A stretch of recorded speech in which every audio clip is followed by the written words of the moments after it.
Hello class, today we will take the chapter permutation and combination.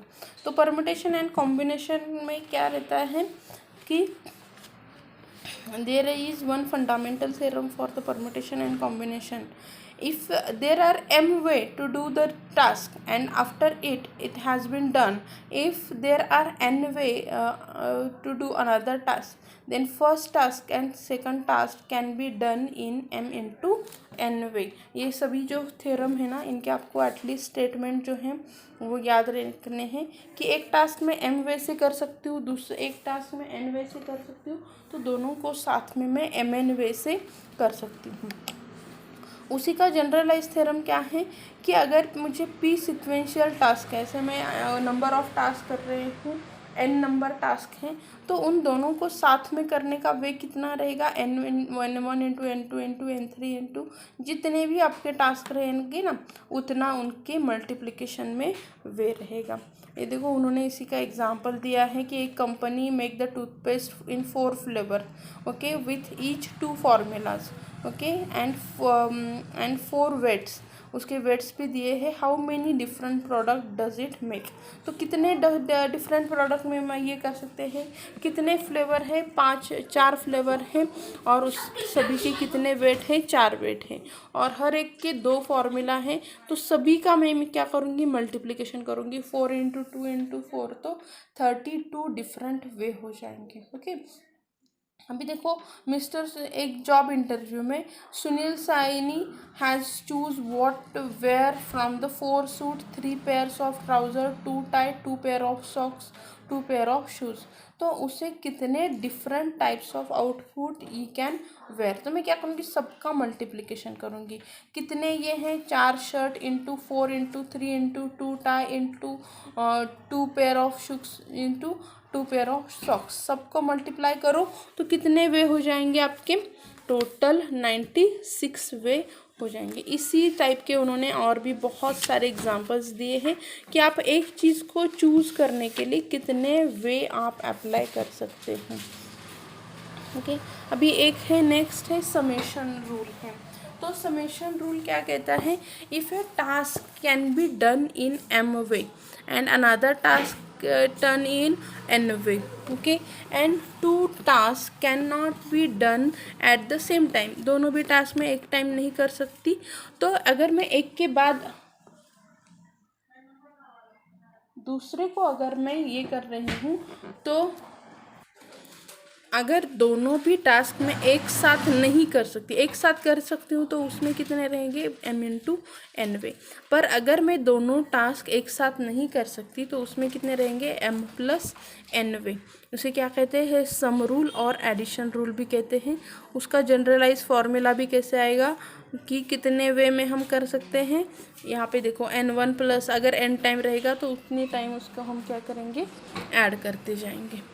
Okay, यहाँ पे example भी दिया है, a college will award a free iPod to either the students और a professor. How many different choice exist if there are 720 student and 30 professor. तो यहाँ पे क्या है, दोनों को एक साथ नहीं, तो दोनों का क्या हो जाएगा, एडिशन हो जाएगा। टोटल कितने चॉइस रहेंगे, 750। यहाँ पे देखो, इंटरव्यू में Reena Rayani could choose to wear either western cloth or Indian cloth. She decided to wear western cloth. She could choose 4 top, 3 pair of trousers, 2 pair of socks and 2 pair of shoes. If she decided Indian clothes, she can choose 3 kurta, 4 salwar, 5 chunnis and 2 pair of chappals. तो हम क्या करेंगे, इसमें से क्या है, either वो ये पहन सकती है या फिर ये। तो हम देखेंगे कि वेस्टर्न वेयर के सभी को मल्टीप्लाई करो, 4 इंटू 3 इंटू 2 इंटू ये आपका क्या है 2, तो उसका कितना हो गया, 48 वे से वो वेस्टर्न वेयर कर सकती है। या फिर अगर उसने इंडियन वेयर चूज़ किया तो 3 इंटू 4 इंटू 5 इंटू 2, तो कितने हो जाएंगे, 120 वे। तो टोटल वे कितने हो जाएंगे, आइदर ये या फिर ये। तो दोनों को मैं क्या करूँगी, आपको ऐड करूँगी, टोटल उसके पास 168 वे रहेंगे। ओके इस तरह से आपको एग्जाम्पल को चूज़ करना है। एग्जाम्पल दिखने में बड़ा है पर समझने में क्या है, इजी है। जिसमें और रहता है ना, ये या फिर वो, दोनों को एक साथ नहीं, तो क्या करो, जहाँ पे और है वहाँ पे एडिशन करो। इसमें से उसे ऐसे नहीं है, और नहीं है, उसमें से वो कौन सा भी ले सकती है, तो उसके क्या करो, मल्टीप्लिकेशन कर दो। ओके तो ये है उसके ये। इसका नेक्स्ट पॉइंट है फैक्टोरियल नोटेशन।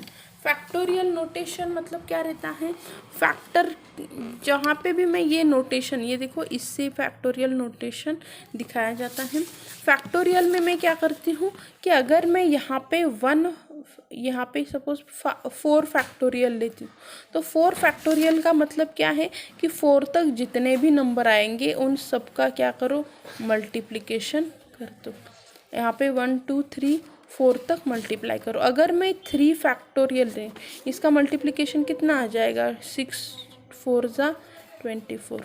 3 फैक्टोरियल मतलब 1 इंटू 2 इंटू 3, तो इसका कितना आ जाएगा 6। ओके अगर हमने यहाँ पे 5 फैक्टोरियल, तो यहाँ पे क्या हो जाएगा 1 into 2 into 3 into 4 into 5। Okay तो यहाँ पे क्या हो जाएगा, ये आपका 24 और इंटू 5 मतलब 120।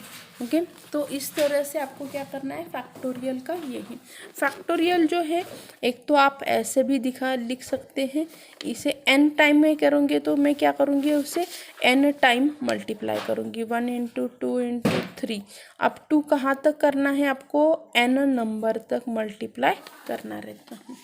अभी यहाँ पे इसके इन्होंने रूल भी दिए हैं, देखो इसको आपको n फैक्टोरियल जो है उसे ऐसे लिखो या फिर इस फॉर्मूला में लिख सकते हो। आपका जो n फैक्टोरियल है, यहाँ पे देखो 4 फैक्टोरियल जो है ना, यहाँ पे क्या है 1 इंटू 2 इंटू 3 इंटू 4, तो ये यहाँ तक क्या हो गया, ये है आपका 3 फैक्टोरियल इंटू 4। तो आप ऐसे n नंबर को भी कर सकते हैं। n फैक्टोरियल मतलब क्या रहता है, n-1 का फैक्टोरियल इंटू n। ओके ये उसका फॉर्मूला है। यहाँ पे आप ऐसे देखो, ऐसे भी लिख सकते हैं कि n-2 का फैक्टोरियल, जितने नंबर तक आपको जाना है वहाँ तक आप कर सकते हैं। यहाँ पे इन्होंने सभी नंबर्स का फैक्टोरियल दिया है। ओके 0 का फैक्टोरियल 1 रहता है, ये फिलिंग द ब्लैंक्स के लिए पूछा जाता है। 1 factorial 1, 2 factorial 2, 3 factorial 6, 4 factorial 24, 5 factorial 120, 6 factorial 720, 7 factorial कितना आता है 50। ये तो आगे के नंबर ऐसे यहाँ पे बढ़ते जाते हैं। ओके अभी आपको यहाँ पे देखो नंबर्स कैसे दिए कि 10 into 9 into 8 is equal to 10 factorial upon आप 7 फैक्टोरियल, उसे ऐसे भी लिख सकते हो। ओके जितने नंबर यहाँ पे 8 के आगे नहीं है ना, तो 8 के आगे का क्या रहेगा आपका, यहाँ पे डिवाइडेड रहेगा, मतलब 7 फैक्टोरियल अपॉन ये। अभी नेक्स्ट है आपका परम्यूटेशन।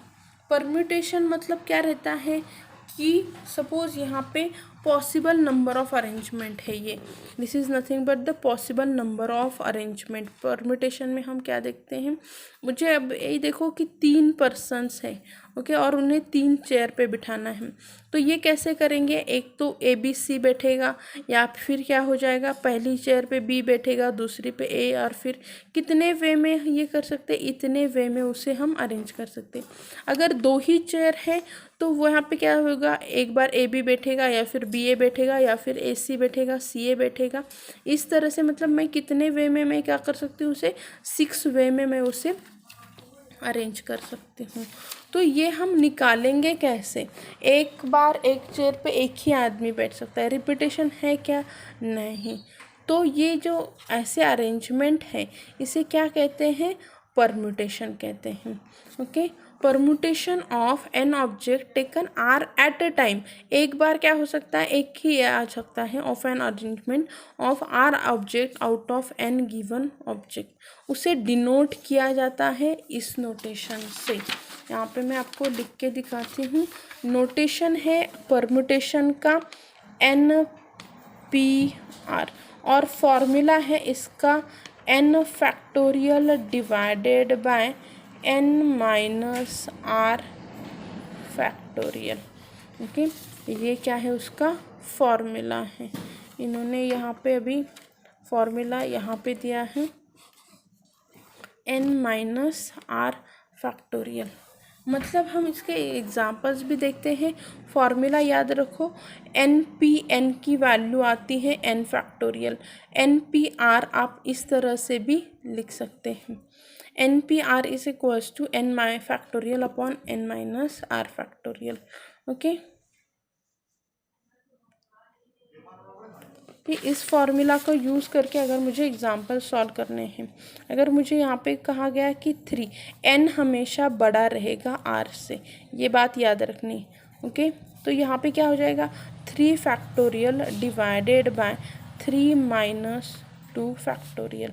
तो यहाँ पे क्या आएगा, 3 फैक्टोरियल मतलब क्या हो गया, 1 इंटू 2 इंटू 3 और डिवाइडेड बाय आपका यहाँ पे क्या आएगा, 3 माइनस 2 मतलब 1 फैक्टोरियल की वैल्यू 1 आएगी। तो यहाँ पे 2 इंटू 3 कितना हो गया, 6। आंसर क्या आ गया, 6। अभी आपको यहाँ पे हमें निकालना है 5p2। तो मैं क्या करूँगी, 5 factorial divided bye 5 minus 2 factorial. तो यहाँ पे कैसे आएगा, 5 फैक्टोरियल डिवाइडेड बाय 3 फैक्टोरियल। तो मैं क्या करूँगी, अभी 3 फैक्टोरियल में 5 फैक्टोरियल को निकालूंगी।